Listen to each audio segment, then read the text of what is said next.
কল্পনা করো এমন এক ভবিষ্যতের কারখানা যেখানে মানুষের সাথে সাথে কাজ করছে সুপার ইন্টেলিজেন্ট রোবট।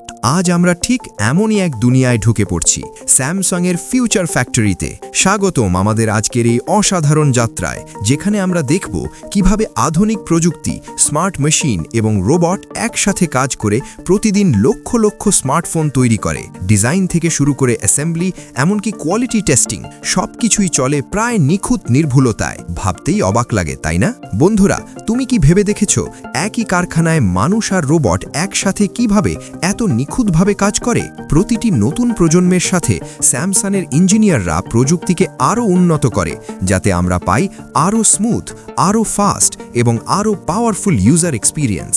যদি তোমারও এই যাত্রা ভালো লাগে, তবে ভিডিওটা একটা লাইক দিও, চ্যানেলটা সাবস্ক্রাইব করতে ভুলে যেও না। স্যামসাং প্রতিষ্ঠিত হয় 1969 সালে। প্রথমে তারা তৈরি করত সাধারণ ইলেকট্রনিক্স পণ্য, পরে 1990-এর দশকে শুরু করে স্মার্টফোন তৈরি। কিন্তু তখনকার ফ্যাক্টরিগুলা মূলত মানুষের হাতের কাজের উপর নির্ভরশীল ছিল। অটোমেশন ছিল খুবই কম, কিন্তু বড় পরিবর্তন আসে 2010-এর দিকে।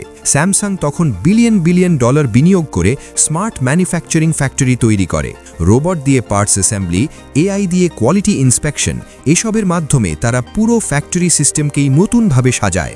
আজ স্যামসাংয়ের ফিউচারিস্টিক ফ্যাক্টরিগুলো শুধু দ্রুত কাজই করে না, বরং পরিবেশ বান্ধবও। পুনর্নবীকরণযোগ্য জ্বালানি ব্যবহার, কার্বন নিঃসরণ কমানো, রিসাইকেল বেসড ম্যানুফ্যাকচারিং, এসবের জন্য স্যামসাং হয়ে উঠেছে সাস্টেনেবল ইনোভেশনের প্রতীক। এবার চলুন দেখি ফোন তৈরির শুরুর ধাপ। প্রথম ধাপ হল বিভিন্ন গুরুত্বপূর্ণ কম্পোনেন্ট কাটিং ও জয়েন্ট করা। ধাতব শীটগুলো ঢোকানো হয় কাটিং মেশিনে, যেখানে হাই প্রিসিশন মেশিন মিলিমিটারের ভগ্নাংশ পর্যন্ত নিখুঁতভাবে কাটে। এআই সিস্টেম স্বয়ংক্রিয়ভাবে প্রতিটি শেপ বিশ্লেষণ করে, যাতে সামান্যতম মেটেরিয়ালও নষ্ট না হয়। এখানে শুধু রোবট নয়, এআই শিখে নেয়, উন্নত হয় এবং সময়ের সাথে আরও স্মার্ট হয়ে ওঠে। এটাই ভবিষ্যতের কারখানা। ফোনের ফ্রেম তৈরিতে সাধারণত ব্যবহার করা হয় অ্যালুমিনিয়াম, ম্যাগনেসিয়াম অ্যালয় অথবা শক্তিশালী পলিকার্বনেট। এগুলো এমনভাবে প্রসেস করা হয় যাতে ফ্রেম হয় টেকসই, হালকা এবং ভালো হিট ডিসিপেশন সক্ষম। কাটিং ও শেপিং শেষ হলে ফ্রেমে স্প্রে করা হয় প্রোটেক্টিভ কোটিং। এতে ফোন শুধু পরিবেশের ক্ষতি থেকে সুরক্ষিতই হয় না, বরং পায় একদম প্রিমিয়াম লুক ও ফিনিশ। আহা, কারখানার অটোমেশনের এক অসাধারণ মুহূর্ত। এবার আসি সিম স্লট তৈরির প্রসেসে। সিম স্লট কাটার আগে প্রস্তুত করা হয় ফোনের ফ্রেম।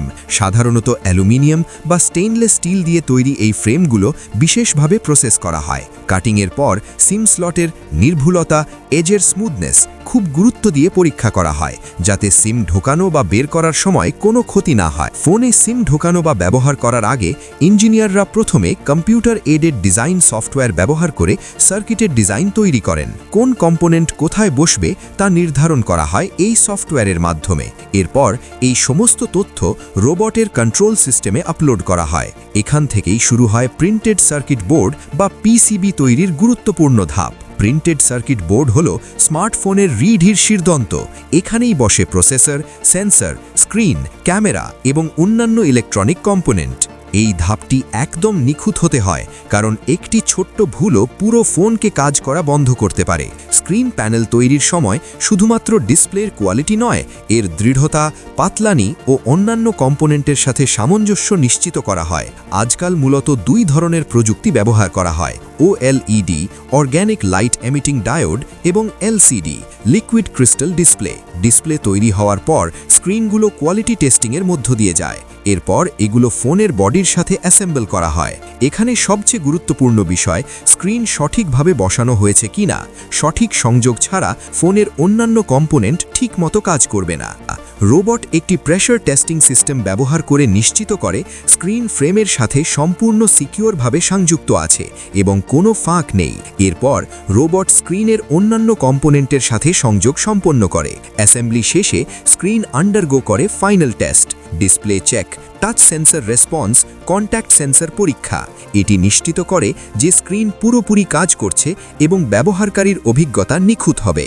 ফোনটি যখন সম্পূর্ণভাবে তৈরি হয়, তখন একসাথে অনেক রিগারাস টেস্ট করা হয়।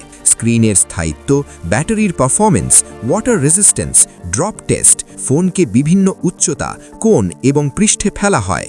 এই কঠোর পরীক্ষা নিরীক্ষার জন্যই স্যামসাংয়ের প্রতিটি ফোন বিশ্বমানের এবং দীর্ঘস্থায়ী। মিলিয়ন মিলিয়ন ব্যবহারকারীর মধ্যে স্যামসাংয়ের ওপর এমন বিশ্বাস তৈরি হয়েছে। বন্ধুরা, তুমি কি ভাবছো এক ফ্যাক্টরিতে এতগুলো নিখুঁত ধাপ সম্পন্ন করা কতটা চ্যালেঞ্জিং? এই প্রযুক্তি এবং রোবটিক অটোমেশনের জন্যই স্যামসাংয়ের প্রতিটি ফোন বিশ্বমানের এবং দীর্ঘস্থায়ী। যদি তোমার মনে হয় এই ভিডিওটি ইন্টারেস্টিং, তবে লাইক, কমেন্ট আর সাবস্ক্রাইব করতে ভুলে যেও না, যাতে তুমি পেতে পারো আরও রোমাঞ্চকর এবং টেকনোলজি ভিত্তিক ভিডিও।